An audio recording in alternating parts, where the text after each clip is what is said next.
ॐ क्लीं मे हृदये पातु पादो श्रीकालरात्रिः ललाटे सन्ततः पातु तुष्टग्रया निवारिणं रहसः पातु कौमारी भैरवी चक्षुमं काटोपाक्षे माहेश्वनी कर्णशङ्करा भामिनी वर्जितानि तु नानाभियानि च कवचेन हि तानि सर्वाणि मे देतु संतपाति ताम्बिनी। जय श्री कृष्ण मित्रों, जय माता दी।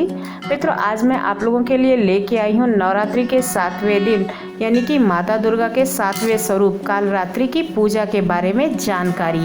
नवरात्रि के 7वें दिन माता कालरात्रि की पूजा का विधान है। देवी कालरात्रि को काली, महाकाली, भद्रकाली, भैरवी, रुद्राणी, चामुंडा, चंडी और दुर्गा जैसी कई नामों से जाना जाता है। इस दिन साधक का मन शास्त्रसार चक्र में स्थित रहता है। माता कालरात्रि की उपासना करने से नकारात्मक ऊर्जाओं का नाश होता है। ऐसा कहा जाता है कि देवी कालरात्रि का नाम लेने से ही राक्षस, भूत, प्रेत और पिशाच पलायन कर जाते हैं। माता कालरात्रि की उपासना करने से ग्रह बाधकों से शांति मिलती है। माता की आराधना करना भक्तों को शुभ फल देता है, इसलिए इन्हें शुभकारी भी कहा जाता है।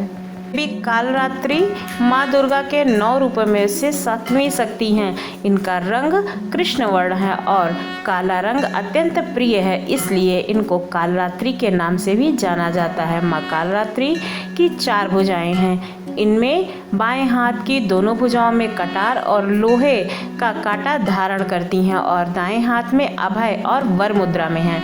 माता कालरात्रि ने रक्तबीज नामक राक्षस का संहार किया था। असुरों का राजा रक्तबीज का वध करने के लिए ही माँ दुर्गा ने अपने तेज से माँ कालरात्रि को उत्पन्न किया था। माँ कालरात्रि के 3 नेत्र हैं और इनका वाहन गदा है। देवी कालरात्रि का स्वरूप आक्रामक और भयभीत करने वाला है। आइए इनकी कथा सुन लेते हैं। पौराणिक मान्यताओं के अनुसार रक्तबीज नाम का एक बहुत ही बड़ा राक्षस था जो असुरों का राजा था।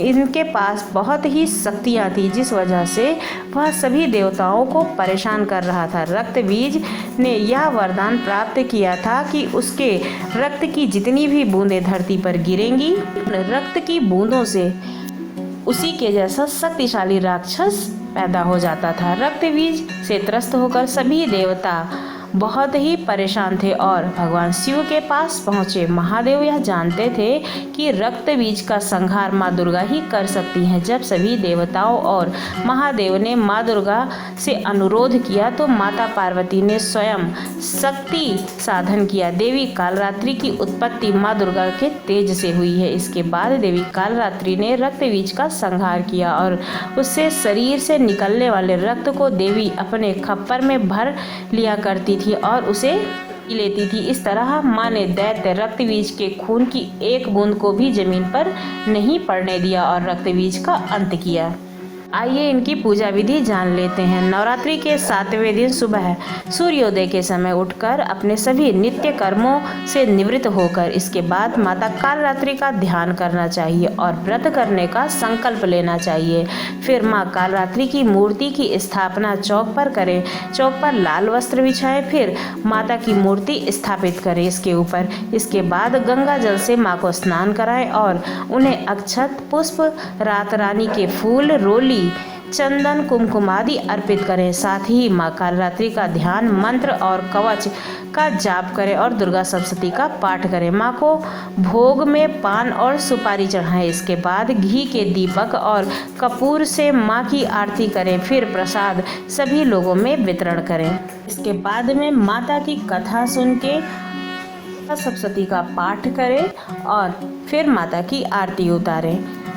आपको हमारे द्वारा दी हुई जानकारी कैसी लगी ज़रूर बताइएगा। अगर अच्छी लगी हो तो हमारे चैनल को सब्सक्राइब करना ना भूलिएगा। धन्यवाद।